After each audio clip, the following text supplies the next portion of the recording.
बोले श्री प्राणनाथ प्यारे की जय। श्री सदगुरु महाराज की।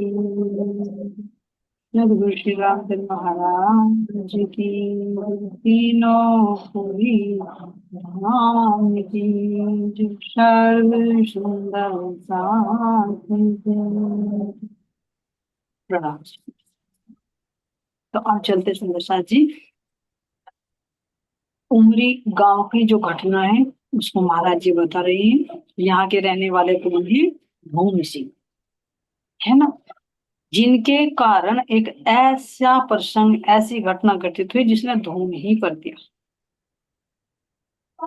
एक तो खुशी की धूम मचती है, यहाँ एक मार्मिक प्रसंग ऐसा है कि जो दिल को बहुत ही दुखी करता है। तो इसको महाराज जी बता रही हैं कि यह दुनिया है, कभी कभी यहाँ अनगढ़ भी मिल जाता है। ये दुनिया ऐसी अनगढ़ भी मिल जाते हैं, अपने अपने ही जाने अतिरिक्त समझ नहीं पाते। ऐसे केवल अपना अपना जानते कि बस मैं हूँ, मेरा परिवार है, मेरे बच्चे हैं, बस और कुछ नहीं, अपनी रोजी रोटी है और कुछ नहीं। ना किसी के साधु संतों का महत्व, ना किसी के धार्मिक का, ना अपनी आत्मा के कल्याण का, बस कुछ।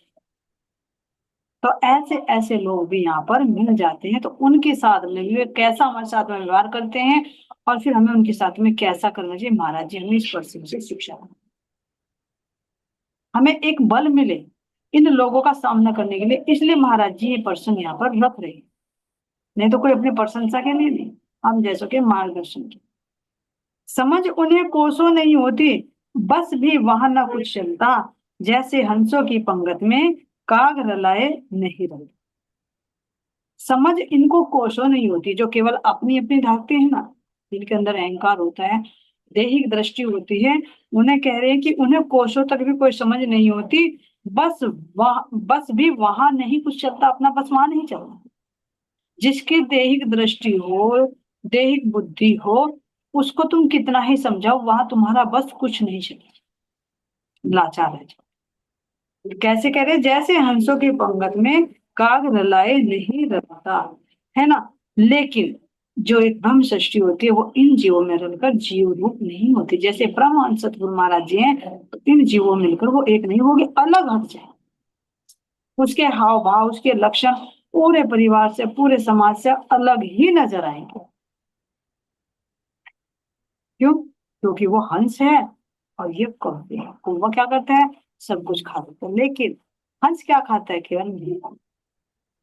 तो जो जीव है वो तो बाहर बाहर का ही खाता रहेगा, लेकिन जो हंस है वो क्या खाएगा? वही मोती, यानी वही परमात्मा की पंक्ति, वही परमात्मा का ज्ञान, वो उनकी ही बात। तो यहाँ कह रहे चाहे कितना भी रलाए, लेकिन वो रल नहीं पाती, वो एक ना एक दिन अपने स्वरूप में खड़ी हो ही जाती। इसी तरह से कह रहे हैं कि जो उमरी गांव है, शेरपुर के पास में ही पड़ता है, उनमें एक धूम सिंह थे और वह महाराज जी पर श्रद्धा भाव रखते थे। तो आश्रम में भी आ जाया करते थे, क्योंकि ज्यादा दूर तो नहीं पड़ता नजदीक ही। तो जब महाराज जी के पास आते थे तो कह देते कि महाराज जी कभी हमारे यहाँ भी आना। जैसे नॉर्मली ये भाई आश्रम में आ गए तो कभी कहते हैं महाराज जी हमारे यहाँ पर भी पधारना। जैसे हम आपस में सुंदर साथ को कह देते हैं भैया हमारे यहाँ पर भी कभी आना। तो इसी तरह से धूम सिंह महाराज जी से कहते रहते, कई बार कहा हमने, महाराज जी कभी कृपा करके हमारे घर भी आप पधारना। तो कुछ भाव होगा दिल में तभी तो कहा। तो वो पुकार महाराज जी तक गई। तो कह रहे करता रहा निवेदन यूं ही, जब जब भी आश्रम आया, जब भी आता तभी कहता महाराज जी आप हमारे यहाँ भी पधारना, महाराज जी आप हमारे यहाँ भी पधारना। एक रोज कुछ ऐसे आए और हमें धूम सिंह याद है। महाराज जी कह रहे हैं कि भैया जब कोई किसी बात को बार बार कहेगा, बार बार कहेगा, तो एक ना एक बार तो वो दिल में काम करेगी। कह रहे महाराज जी एक दिन याद आई धूम सिंह की, तो हमने अपनी कमलिया और अपना कमंडल उठाया। लंगोट तो पहनते ही थे उस समय। चलो भैया आज चलते हैं धूम सिंह के ये चलते। महाराज जी चलने में तो पैदल पैदल निकल लिए, चले गए गांव में। तो वहां क्या कह रहे हैं, भेष फकीर थाई अपना, क्या प्रभाव पड़ा उन पर, चादर और लंगोटी के अतिरिक्त नहीं था कुछ था। ये फकीरी वेश। केवल चादर थी, लंगोटी थी और कमंडल था, इसके अलावा और कुछ नहीं था। तो चलिए देखते हैं भैया उन पर क्या फर्क पड़ता है। कर प्रणाम जब खड़े हुए हम और चौधरी को पूछा, यहाँ नहीं है कहीं गए हैं, उत्तर मिला हमें रुका। मैं गया वहां पर, जाकर पूछा, प्रणाम किए, खड़ा हुआ, पूछा भाई चौधरी कहाँ है, यहाँ चौधरी है क्या? तो उन्होंने कहा भैया यहाँ नहीं है, वे तो कहीं गए हुए हैं। तो महाराज जी कह रहे, कैसा जवाब मिला? रूखा, प्यार से नहीं जवाब दिया। बोलिए यहाँ पर कहीं गए हुए हैं वे। गांव की भाषा जानते हैं ना, इसी तरह से रूखा करे शब्द। महाराज जी कह रहे भैया हम चुपचाप खड़े रहे। फिर पूछा उसी व्यक्ति ने, क्यों, क्या बात थी भाई, चौधरी से क्या बात थी तुम्हें? तो उन्होंने कहा, हम बोले भाई उन्हें हमें मिलना था उनसे। तो वो बोला मिलना था। तो कह रहे, वह बोला भाग रास्ता है। जब महाराज जी ने कहा भाई हमें मिलना था, तो उस व्यक्ति ने कहा चल भाग यहाँ से, रास्ता है। चौधरी ही कोई क्या कुछ ज्यादा देगा क्या, चौधरी से मिलना है, या कुछ उसके दे के भूल रहा है जो वो तुझे लेना है। चल आगे घर देख, मांग खा। क्या करेगा, चौधरी से मिल। फिर महाराज जी ने देखा भैया ये तो तड़ाके से बोल रहा है, जवाब दे रहा। तो महाराज जी ने फिर भी क्या कहा, भैया हमें चौधरी के दर्शन करने, ये इच्छा लेकर हम आए थे। जब वो कहने लगा कि चलो भागो यहाँ से, तो उन्होंने कहा भैया हमें उनके दर्शन करने थे, दर्शनों की इच्छा लेकर हम आए। तो उन्होंने कहा कि वो तो कहीं गए हुए हैं, ऐसा कर यहाँ पेड़ के नीचे बैठ जा और इंतजार कर ले, जब आएगा तो दर्शन कर। तो उनके गांव घर के सामने ही एक चबूतरे से पर नीम का पेड़ था, वहां इशारा किया कि यहाँ बैठ जा, अभी चौधरी बाहर गया हुआ है, जब आएगा तो दर्शन कर ले। ये देखा, जब देखा कि हमें उनसे मिलना था, तो ये भाव आया कि कुछ लेने के लिए आया भिखारी है। तो कह दिया वही कुछ देगा क्या ज्यादा, चल मांग ले खा ले, पूरे गांव पड़ा है, चौधरी है कुछ दे के भूला उसे जो लेने के लिए आया। लेकिन जब कहा कि हम तो दर्शनों के लिए आए, तब इशारा किया कि उस पेड़ के नीचे बैठ जा, जब आएगा तो दर्शन कर। ये देख, तो महाराज जी कह रहे कोई बात नहीं। हमने अपना भी कमली सी थी बिछाई, नीम के पेड़ के नीचे बैठ गए और इंतजार करने लगे, भैया जब चौधरी साहब आएंगे तो दर्शन कर लेंगे। लेकिन जब इंतजार करने लगे तो कह रहे साथ साथ में मैंने अपना जाप भी शुरू कर दिया, क्योंकि समय बर्बाद नहीं करना कि भाई हम उसके इंतजार में बैठे हैं, तो एक टक उसको देखते हैं। ये सुंदर साहब जी, ये महाराज जी इसमें हमें बाहर की शिक्षा भी देते हैं। जो किसी काम के लिए कुछ देखो होता तो काम समय पे ही जब होना होता है, हर चीज का समय होता है, किस समय तुम्हें कहाँ करना है, किस समय तुम्हें कहाँ क्या खाना है, कहाँ किससे मिलना है, ये पूर्व निर्धारित है। तो कहीं किसी की इंतजार करनी पड़ जाए तो वहां हम कितने परेशान हो जाते हैं, हमारे अंदर एक क्रोध आने। उसमें महाराज जी कह रहे मुझे कोई नहीं, ठीक है भैया बैठ गए, जब आएगा तो दर्शन करूंगा। लेकिन जब मैं बैठ गया, संध्या काल का समय हो रहा था, क्योंकि शाम के समय तो महाराज जी चले थे, अब उधर दिन छिपने वाला था। तो महाराज जी कह रहे भैया मैंने जाप सुन। तो ये सबसे सरल तरीका, कहीं पर किसी चीज के लिए कोई देर हो रही हो, तो अपने जाप में अपने चित्त में कहीं भी लग जाए, तो समय लंबा नहीं लगता, आसानी से। ये बहुत देर सुनने में बहुत छोटा सा लग रहा है, लेकिन बहुत काम की चीज। कभी कहीं देखो बस लेट हो जाती है, ट्रेन लेट हो जाती है, तो हम कितने नर्वस हो जाते हैं, कितना क्रोध आने लगता है, अपनी अलझड़ी हम दूसरों को उतारने लगते हैं। ये देखा है ना प्रैक्टिकल, इसलिए तो महाराज जी भी इसमें शिक्षा दे रहे हैं कि ऐसा कभी समय हो ना, तो अपने जाप में लग जाओ, अपनी वाणी चर्चा में लग जाओ, कुछ भी कर लो। क्यों? क्योंकि उस उधर से ध्यान हटाओ, इधर लगाओ, तो वो ना तो क्रोध आएगा, ना तुम्हें अंदर बेचैनी होगी, है ना, और ना ही तुम्हें समय का। बड़े शांत स्वभाव से महाराज जी बैठ गए और कह रही मैं जाप करने लगा। ध्यान देना, संध्या काल निकट हित सा था, ध्यान मगन हम बैठे थे जाप करते करते। फिर जब संध्या का समय आया तो हम ध्यान में बैठ गए। देखो सुंदर शाह जी, दोनों समय मिल रहे हैं। जैसे एक सुबह का होता है उषा काल, और शाम का होता है संध्या काल, ये दोनों भक्ति के लिए उपयुक्त समय होते हैं। तभी तो विधान बना है ना कि भाई सुबह को और शाम को आरती होनी चाहिए। आरती तो एक बाहर का एक बहाना है, लेकिन इस बहाने क्या होता है, अंदर उतरना। तो शिवा पूजा भी तो इसी मकसद से पधराई गई है।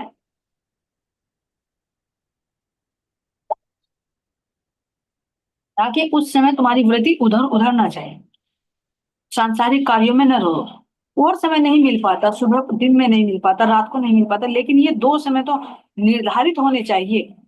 हालांकि कैसे 24 घंटे में कभी भी करो, लेकिन ना करने वालों के लिए दो तो अनिवार्य है, प्रातः काल और संध्या काल। तो महाराज जी खुद बता रहे हैं कि संध्या काल था, ध्यान मग्न होकर बैठ गए, जब आएगा भी कर लेंगे। अब इतना ही बैठे थे महाराज जी तो। अब गांव में तो खाना पीना चल जाता है, सूर्यास्त होते ही जल्दी खा लेते हैं। तो घर में रोटियां बन रही थी, अंदर से आवाज आई, बे रोटी खाएगा क्या? अंदर से आवाज आई, है ना। महाराज जी कह रहे भैया मैंने सुना, मैं तो चुप बैठा रहा, कोई बात नहीं। आवाज आई, मैंने कोई जवाब नहीं दिया। अब इतना जब चुप रहा तो और व्यंग कसने लगे मन को। उन्होंने कहा अरे बोलता क्यों नहीं, क्या इतने में यमपुर पहुंच गया क्या, ये तुझे सांप सूंघ गया? महाराज जी कह रहे भैया पढ़ रहे, पढ़ते पढ़ते रहो, तो जो तुम्हें कहना कह ले। मैंने फिर भी उत्तर नहीं। अब यहाँ पर कह रहे हैं हमने उत्तर दिया अगर। अब महाराज जी कह रहे जब इतनी कड़े शब्दों में कहने लगे भाई यमपुर पहुंच गया क्या, सांप सूंघ गया क्या, बोलता नहीं, रोटी खाएगा क्या? तो महाराज जी ने धीरे से कहा भैया मिलेगी तो खा लेंगे, और शांत स्वभाव से दिया, चला गया अंदर। तो अब कह रहे कि जब मैंने कहा कि भाई मिलेगी तो खा लेंगे, तो अंदर से एक आदमी आया रोटी ले, क्योंकि जो बना रही होगी उसने दी होगी। चल भाई दिया, उसने भिखारी को बाहर पड़ा है ना, उसे रोटी दिया। तो एक को भेजा, भेजा एक ये कह करके घर कह दे रोटी दे देंगे। जो रोटी बनाए थे महाराज जी जब कहा भैया मिलेगी तो हम खा लेंगे, तो अंदर से एक को भेजा कहकर कि जा कह दे उसे मिल जाएगी रोटी, खा ले। ठीक है, वो कहकर चला गया। इतनी ही देर में वो जब अंदर से गया तो कह रहे कि चार मोटी मोटी रोटी और उस पर रखी हुई सब्जी लाकर मुझे, और दी ही नहीं, ना किसी अखबार पर, ना किसी रोने वोने में, किसी पे नहीं, बस हाथों में ही लाकर, ये भी नहीं कि लो, ऊपर से पटक दी, लो खाओ। कोई बात नहीं, जैसे दिए। एक व्यक्ति ने मेरे हाथों ऊपर ही से ला पटकी, झुककर भी नहीं दी, ऊपर से ही लाकर पटक दी। मैं बोला भाई इतनी क्या करनी मुझे, मैं तो केवल एक रोटी खाऊंगा। महाराज जी ने कोई गलत तो नहीं कहा, क्योंकि वो तो शाम को देते भी नहीं थे। लेकिन ठीक है, जब पैदल चले वहां तक, कोई दूध या फल तो नहीं मिल रहे, वहां जैसे मिल रहा तो चार में लेकर एक रोटी ले ली। कहा भैया मैं तो एक रोटी लूंगा बस। अब वो जो व्यक्ति रोटी लेकर आया था उसके साथ में एक और था, तो उसने अपने साथी से क्या बोला, अरे भैया जरा इधर तो देख, ये महात्मा ना, ये सॉरी, ये देख ये साधु ना इतरा रहा है, यूं कह रहा है कि मैं तो एक ही रोटी खाऊंगा, जैसे फूल सूंघने वाला। हंस के कहने लगा देख तो भाई, देख देख देख कितना इतरा रहा, पेट तो इसका पिचका पड़ा, कमर से मिल रहा है, और दिखा रहा है कि मैं तो एक रोटी खाऊंगा। फिर क्या बोला, अरे बाबा इतना मत इतरा, इतना बन के मत दिखा, खाए नहीं तो मर जाएगा भूखा। लेकिन महाराज जी कुछ नहीं बोले। महाराज जी कह रहे भैया ठीक है, कह रहे यहाँ पर वह साथी बोला, देखो, वह साथी बोला अंदर से क्यों रे मंगवाई थी क्यों? एक तो कह रहा देख पेट तो पिचका पड़ा, बन के दिखा रहा है ना, भूखा मर जाएगा, चुपचाप खा ले। अब दूसरा कह रहा क्यों रे तूने अंदर से मंगवाई क्यों थी? महाराज जी ने कहा था कि चार रोटी लाकर दूंगी, लेकिन आरोप लगा रहे हैं कि अंदर से मंगवाई क्यों थी? नाद सूंघ कर रह सकता तो फिर दर दर क्यों फिरता है? अगर तू नाज को यानी अनाज को सूंघ कर रह जाता तो क्यों फिरता दर दर, है ना। खा ले बस, सिद्धि मत दिखला, मरना है क्या कहीं तुझे? सिद्धि ना दिखा कि भाई मैं तो एक ही रोटी खाता हूँ, है ना, कहीं तुझे मरना है क्या? चुपचाप खा ले, ढोंग दिखाने का और फक्कड़ और द्वार क्या मुंडे मिले तुझे, एक फक्कड़ बाबा, तुझे ढोंग दिखा रहा है यहाँ पर कि मैं तो एक रोटी खाऊंगा, तुझे क्या और डर नहीं मिला कि तू यहाँ आकर पड़ गया, ढोंग दिखा रहा है, चुपचाप खा। अधिक, अब महाराज जी बोले यहाँ पर, कहा अधिक अन्न खाने पर ही क्या हमें महात्मा जानोगे? भाई तुम हमें ढोंगी और फक्कड़ बता रहे हो, तो क्या हम ज्यादा रोटी खा लेंगे तो जब ही तुम हमें महात्मा मानोगे? या फिर हम बोलना शुरू कर दे तो तब महात्मा जानोगे। पर मैं तो कुछ नहीं जवाब दे रहा, जैसा तुम कह रहे हो पूछ रहे हो उसका भी मैं बहुत कम जवाब दे रहा हूँ। मैं ज्यादा बोलूं तो तब मुझे महात्मा जानोगे, यही चारों रोटी खा लूं तब महात्मा जानोगे। अब महाराज जी ने इतना कहेगा कोई बात नहीं। जो 4 रोटियां थी वे 3 रोटी रख दी अलग, जो कमंडल था महाराज जी का रखा हुआ था उस पर रख दी, और 1 रोटी उन्होंने ले ली। और ये कहा कि भैया मैं 1 रोटी ले ली थी, हमने 1 रोटी ले ली, अब ये 3 रोटी वापस ले, और नहीं ले जानी है तो कुत्ते पड़े उन कुत्तों को डाल। मुझे तो 1 रोटी खानी है तो मैंने 1 रोटी ले ली, मैंने नहीं कहा था कि तुम मुझे 4 रोटियां ला, मुझे जितनी जरूरत है मैंने इनको ले ली। अब ले जाना चाहते हो तो ले जाओ उठा लो, और नहीं तो कुत्तों को। अब यहाँ कह रहे 1 रोटी तो खा ली, मोटी तो थी ही वह रोटी, जैसे तैसे निपटा ली। वो 1 रोटी भी महाराज जी को खानी भारी हो गई, इतनी मोटी मोटी रोटियां थी बना।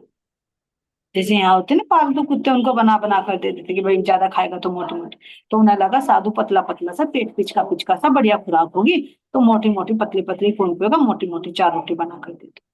लेकिन महाराज जी कह रहे कि वो मेरे से एक भी नहीं गिर गई, थोड़ी सी कुत्तों को डाली, जितनी खा पाए खा ली। आसपास में तो कुत्ते फिरते रहते हैं गाँव में, तो कह रहे कि 3 रोटियां तो कह ही दी थी भाई ले जाने, नहीं तो कुत्तों को डाले। महाराज जी कह रहे उस 1 रोटी में से भी मैंने कुत्तों को डाल दी, जितनी खाई गई खाई। क्यों? क्योंकि उसमें प्रेम ही नहीं है, वो तो उन्हें पेट भरना। और वो भी शायद महाराज जी को ये भी नहीं कि उसको खा ही लेते। क्यों खाई? क्योंकि चौधरी ने बुलावा दिया था, पता था कि चौधरी को पता चलेगा, उसका भाव था, इसलिए शायद महाराज जी ने खाई होगी। नहीं तो ऐसे के हाथ की रोटी खाएगी जहां भाव भी नहीं है। नहीं, तो कह रहे हैं यहाँ पर धरती पर ही बैठे थे हम, सिर्फ नीम था सब, पेड़ के नीचे जमीन पर ही बैठे, ऊपर केवल पेड़ था। वस्त्रहीन थे, एक चदरिया ओढ़े थे बस कंधे, कोई वस्त्र नहीं था, एक चदरिया थी वो कंधे पर पड़ी थी, और महाराज जी पेड़ के नीचे बैठे हुए थे। आग ना धुआं वक्त काटना, सर्दी का आरंभ हुआ, मौसम भी सर्दी का था। अब महाराज जी तो जहां भी रुकते थे धुनी रमाते थे, अब यहाँ ना तो धुनी है ना कोई धुआं है, बस ऐसे ही बैठकर रात काटनी है। धीरे धीरे सर्दी बढ़ती चली गई। अब बैठक में से भी जो लोग बैठे थे, बाहर बैठक हो जाती है ना गांव में, भाई बाहर के लोग बैठ जाते हैं, कोई गेस्ट बैठ जाते हैं, गेस्ट रूम हो जाता है, तो लोग उठ उठ कर जो बैठे थे तो वे भी अपने अपने बिस्तरों की तरफ को चल दिए। महाराज जी पेड़ के नीचे बैठे। अब देखा भाई सर्दी का मौसम है ना, चौधरी तो अभी तक नहीं आए। अब घर वालों ने जो रोटी दी तो उनकी नजर में तो पड़ा था, तो उनमें से बैठक में से जब आया तो उठकर आए, तो उनमें से एक ने कहा, कहा एक ने दूजे से, जब वे बैठक में बैठे थे और वो अंदर घर में जाने लगे भाई चलो सोना है, अब सोने की तैयारी करो, तो उनमें से एक व्यक्ति ने दूसरे से कहा, भाई ऐसा कर, ये साधु बैठा है ना, यहाँ ठंड हो रही है, इस पे देखो कपड़े भी नहीं, नीचे बैठा, ऐसा कर तू वो जो बैल है ना, बैलों की झूल, जो बोरियों की बना देते हैं ना, कि वो बैलों की झूल ना वो इसको लाकर दे दे, तो एक नीचे बिछा दे और एक इनको उड़ा दे, नहीं तो ये ठंड में ठिठुर ठुठुर के यहीं पर मर जाए। अब जैसे उसको आदेश दिया वो तो गया बैलों के पास, बैलों की झूल लेकर आया, और आकर महाराज जी के पास पटक कर कहा, ले इन्हें वोट दो। क्या बोले? "अ, और डालकर गया एक घर, सुनकर इतनी 2 झूले लेकर आया, और डालकर मेरे ऊपर उस भाइयों ने फरमाया। क्या फरमाया? इन्हें ओढ़ ले वरना सुबह तक मरघट का होगा मेहमान। उन्हें पता है जो कई कितने दिन तक निर्वस्त्र रह सकते हैं सर्दी में, वो मरघट पहुंचेंगे जो हमें मरघट से बचाने के लिए आए, लेकिन ये बिना पहचान के। इन्हें ओढ़ ले वरना सुबह तक मरघट का मेहमान हो जाएगा, सर्दी यहाँ बहुत पड़ती है, निकल जाएंगे तेरे प्राण, क्योंकि गांव में तो लगती भी सर्दी बहुत है। झूल टाट के और पुरानी, गोबर भी था कहीं कहीं, पिस्सू और चीचड़ी आदि तो थे ही, बदबू भी थी। उन जो बैलों के ऊपर डालते थे झूल, जो टाट की बनी हुई थी, वो बहुत पुरानी थी, यानी कि भी नई नई थी, नई बनाई हो चलो भाई नई दे दो, बहुत पुरानी थी, बैलों को उड़ाते थे। उन पर कहीं कहीं पर गोबर भी लगा हुआ था, चीचड़ी भी, पिस्सू भी, और उनमें से स्मेल भी आ रही थी। टॉयलेट भी करते हैं, गोबर भी करते हैं जानवर, सब कुछ लगा हुआ था। हम बोले भैया जी तुमको कितनी दी आकर तकलीफ?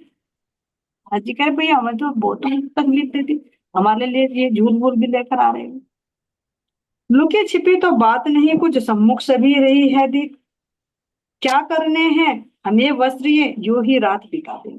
महाराज जी ने देखा, कहा भैया हमने तुम्हें बहुत तकलीफ दे दी है ना, कोई लिखी छिपी बात तो है नहीं, दिखाई दे रहा है तुम वहां गए झूल लेकर आए हमें, है ना, हमें इन वस्त्रों का नहीं कुछ भी करना भैया, हम तो रात ही बिता लेंगे, हमें तो आज ही इन वस्त्र।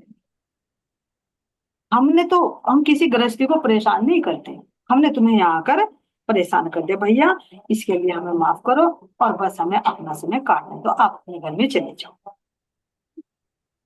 जिनकी झूले ला करके तुम लोगों ने हमको दे दी, ना बाबा उनकी उन्हीं को दो, हम पाप नहीं लेते। भैया हमें तो आदत है, हम तो वस्त्रों के बिना सर्दी में काट लेते हैं, लेकिन उन बेचारे बैलों की तुमने झूल हमें लाकर दे दी, तो उन्हें क्या उड़ाओगे? हमने तुम्हें भी परेशान किया और बैलों को भी परेशान किया, अगर वे मर गए तो हमें पाप चढ़ेगा भैया, ना तो इन झूलों को ले जाओ, उन्हीं बैलों को उड़ा दो, हमने उनके वस्त्र देंगे, उनके मरे काम बिगड़ेगा, अपने मरे में बिगड़ेगा। भाई अगर बैल मर गए तो तुम्हारा काम बिगड़ेगा, खेती बाड़ी का काम बिगड़ जाएगा, हम कौन सा किसी का हल चला रहे हैं, हम मर जाएंगे तो किसी का कुछ नहीं बिगड़ेगा। इतनी बात जब महाराज जी ने कहा तो अंदर से बोला, झोंक रहा है क्यों बकवाद? अंदर से आया आदमी, अरे महात्मा क्यों इतने बकवाद कर रहा है ना, और आड़ के रात काट ले, नहीं तो ओढ़नी तो उठ भाग यहाँ से। बकवास ना करा, पाप पुण्य की बात ना हमें सिखा, ओढ़नी है तो ओढ़ ले, नहीं तो यहाँ से भाग, कहीं और रात बिता ले। पाप पुण्य की बात सुबह तक बेटे समझ में आ जाएगी, बेटी कह के बोल रही है, कहते ना गाँव की भाषा, बेटे सुबह तक समझ में आ जाएगी पाप पुण्य की बात, जब तुम्हें ठंड लग जाएगी ना तो तब पता चलेगा, अब पाप बता रहे बैलों के ऊपर पाप चढ़ जाएगा हमें। भूख हमारे बैलों की यहाँ तेरी निकली पाएगी, हमारे बैलों की नहीं तुम्हारी फूंक निकली पाएगी। उठ आया बैठक से बाहर, व्यक्ति लगा देने कुछ जोर। बैठक में जो एक व्यक्ति बैठा था वो आया, उसने भी जोर दिया, अरे महात्मा जी पहन ओढ़ लो, जिद ना करो, या तो ठहर यहीं घर जाकर, या इन झूलों, या तो कहीं और जाकर ठहर, या इन झूलों को ओढ़, खिंचे फिरेंगे नाहक हम भी, निकल गई यदि तेरी जान। अगर तू यहाँ पड़ा रहा और तू मर गया तो हमें पुलिस पकड़ेगी, हम फंसे फिरेंगे कि भाई तुम्हारे घर में कोई साधु मरा घर के सामने, तुमने मारा है, तुमने इसको कपड़ा क्यों नहीं दिया, हम बंधे फिरेंगे। तुझे ऐसा कर, तुझे यहाँ रहना है तो रह, नहीं तो कहीं और ठिकाना ढूंढ चले यहाँ से। तुम तो मोक्ष प्राप्त कर जाओ, फंसे फिरेंगे हम श्रीमान, तुम मर जाओगे तो तुम्हें तो मोक्ष मिल जाएगा, तुम तो साधु महात्मा हो, लेकिन हम पुलिस के चक्कर में फंसे फिरेंगे, इसलिए इनको तुम्हें ओढ़ना ही होगा। अब जबरदस्ती क्या किया, एक बिछा दी, और महाराज जी को उस पर बैठाकर दूसरी ऊपर से नीचे, क्यों इन्हें अपनी पड़ रही है, नहीं रहे तो इसे उठाओ यहाँ से, या फिर उठाओ नहीं। एक एक बिछाकर एक उड़ा दी, निपटा ही था सेवा से, इतने में आ गए चौधरी जो इस घर के स्वामी थे। महाराज जी को बैठाकर ऊपर से उड़ाया ही था, ओढ़े ओढ़े मुंह ढका ढका, इतने में ही चौधरी जी आ गए, और आकर उन्होंने कहा,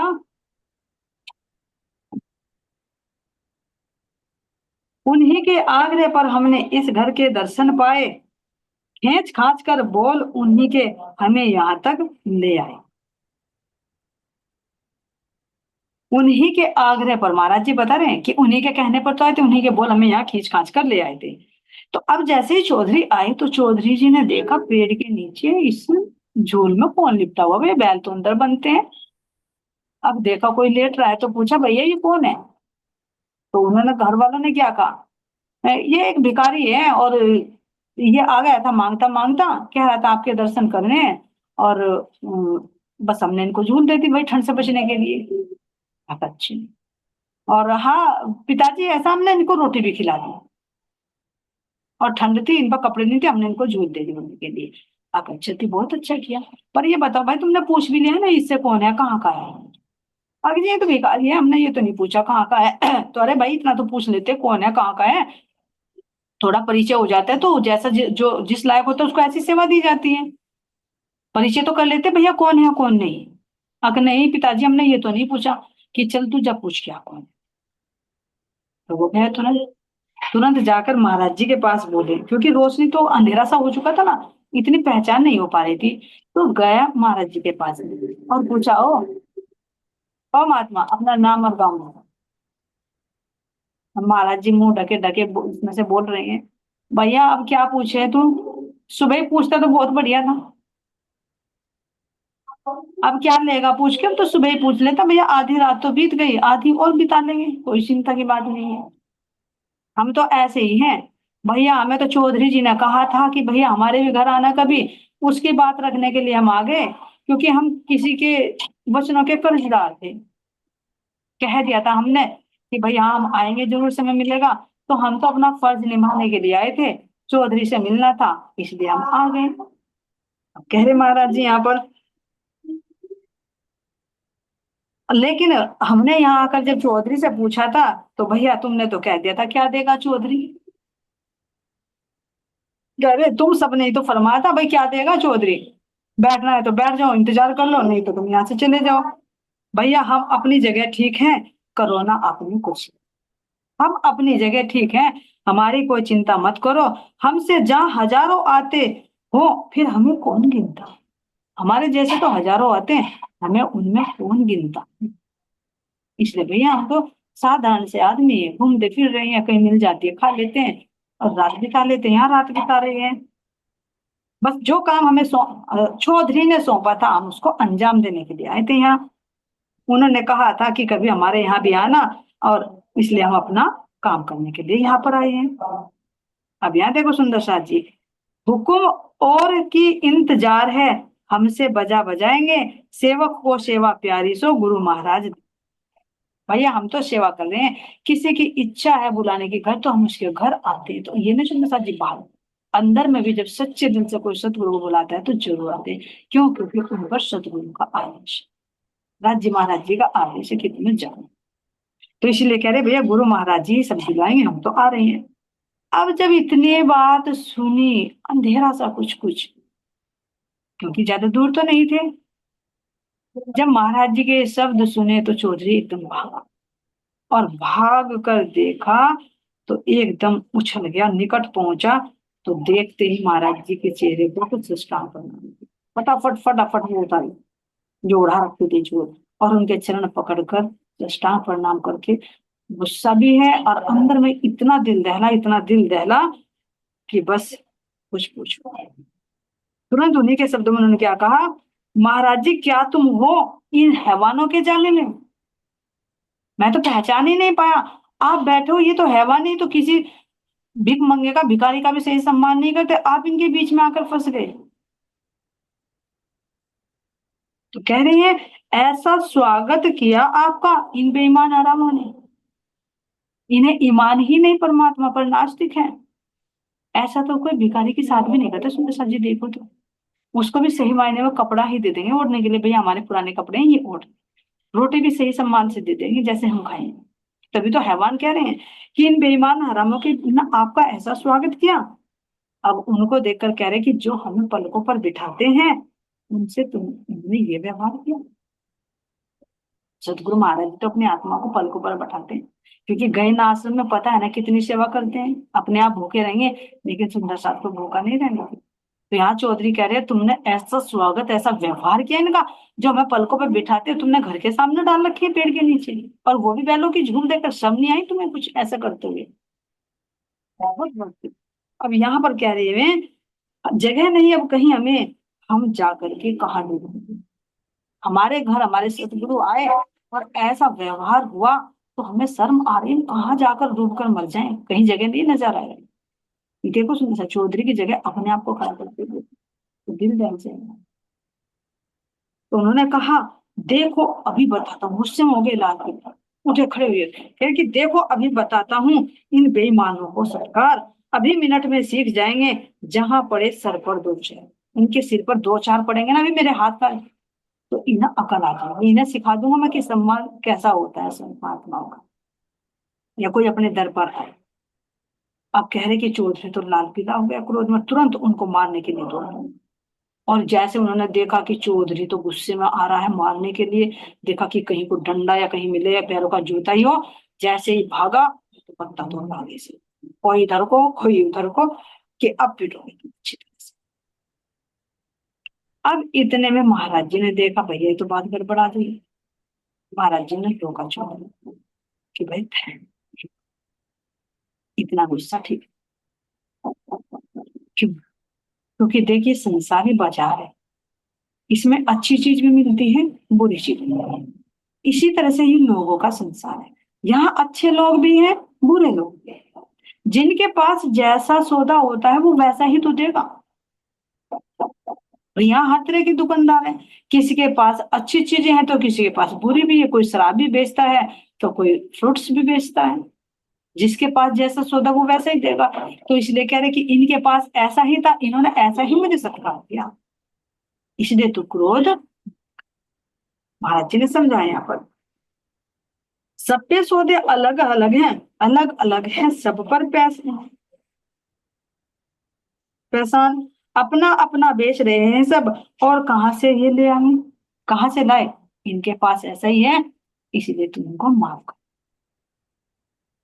देखो सुंदर शब्द महाराज ने कहा, चौपाई चरितार्थ करके दिखा रहे, कोई देत कसाला तुमको, तुम भला चाहिए, और शरद धाम की ना छोड़िए, सूरत पीछे फिराओ।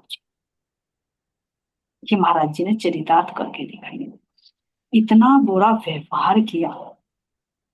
अंदर में अगर हम होते तो कहते लगाओ दो चार और, बिना कला जाएगी, मेरे साथ में ऐसा व्यवहार किया। लेकिन नहीं, महाराज जी ने रोक दिया। क्यों? क्योंकि मार से नहीं समझेंगे, प्यार से समझे। अब तुम इनको आराम से समझाओगे तो इनको अपनी गलती का खुद एहसास हो जाएगा। तो यहाँ पर कह रहे हैं, इनका दोष नहीं कुछ भाई, सौदा ही उन पर ऐसा है, उनका व्यवहार, उनका स्वभाव ही ऐसा है। आती ना कहानी साधु महात्मा की, कि भाई एक साधु तो बहुत दयालु था, नदी में एक बिच्छू बहा जा रहा था, तो बार बार वो उस बिच्छू को पकड़ता, भाई इससे डूबने से बचा ले, इसको किनार पर छोड़ दा। फिर वो डंग मारता, फिर उठाता उसको, फिर डंग मारता, सोचा कि किनार पर छोड़ दो।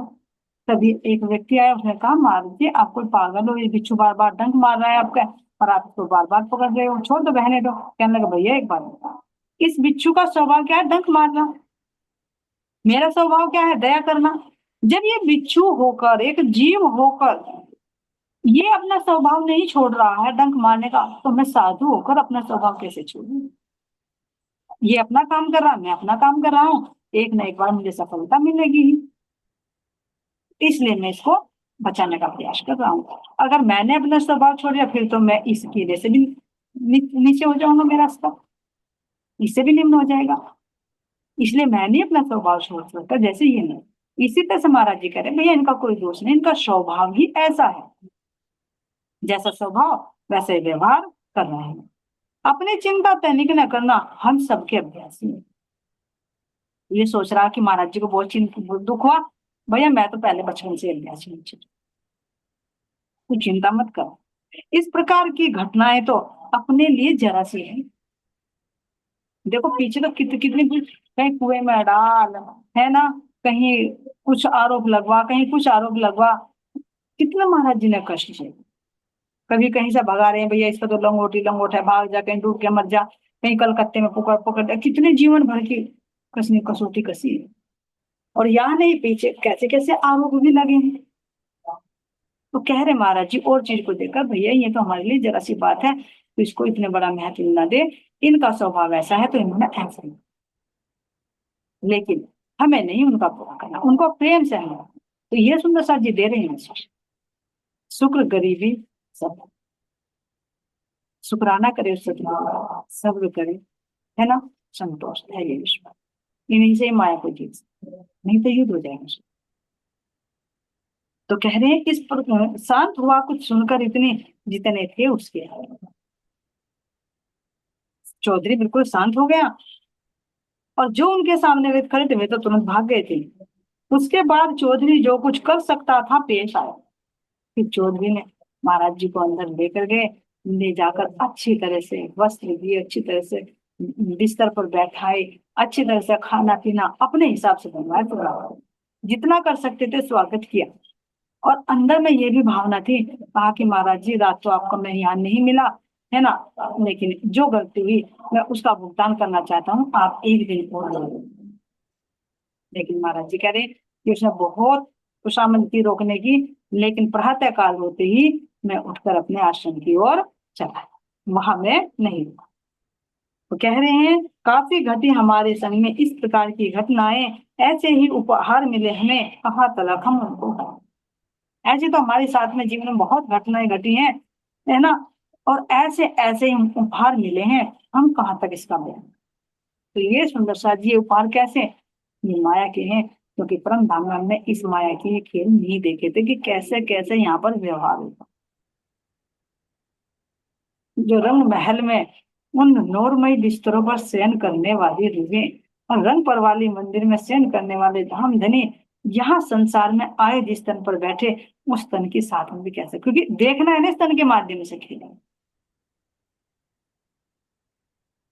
वो शिक्षण सुनिए। तो महाराज जी सब कई शिक्षाएं दे रही हैं कि कोई कैसा भी तुम्हारे साथ व्यवहार कर रहा हो, तुम उसको नम्रता से माफ करके आगे बढ़ो, फिर सहारा दो, फिर चलो। ये उससे क्या मिलता है, उसके स्वभाव का पता चल रहा है कि वो कैसा, कहते हैं ना पता चल जाता है व्यवहार से कौन कितने भाई, उसका स्वभाव उसका नेचर कैसा है, उस पर रोष नहीं। और इस खेल को भ्रष्टा बनकर देखो, जब हमारे सदगुरु के साथ में ऐसी ऐसी घटनाएं हुई तो सुंदर साथ जी, यदि हमारे साथ में कहीं ऐसा हो जाए तो हमें उस पर रोष नहीं करना। हम छोटी छोटी बातों पर क्रोध हो जाते हैं, मुंह फुलाकर बैठ जाते हैं, तो ये हमें नहीं करना, ये शिक्षा हमें इस पर से। और संसार में अच्छे भी हैं, बुरे भी हैं, सबको देखना चाहिए। इसी के साथ सुंदर साथ जी प्रश्न पूरा हुआ। आगे की घटना लेंगे कल, आज के लिए सुंदर साथ जी कोई गलती हुई हो, कोई गलत शब्द बोला हो तो उन सबके लिए माफ करते रहना। आप सभी के चरणों में कोटि कोटि प्रणाम, सतगुरु महाराज जी के चरणों में कोटि कोटि। बोले श्री प्राणनाथ प्यारे की, श्री सतगुरु महाराज की जय, सतगुरु श्री रामचंद्र महाराज जी आपकी सदा सदा ही जय।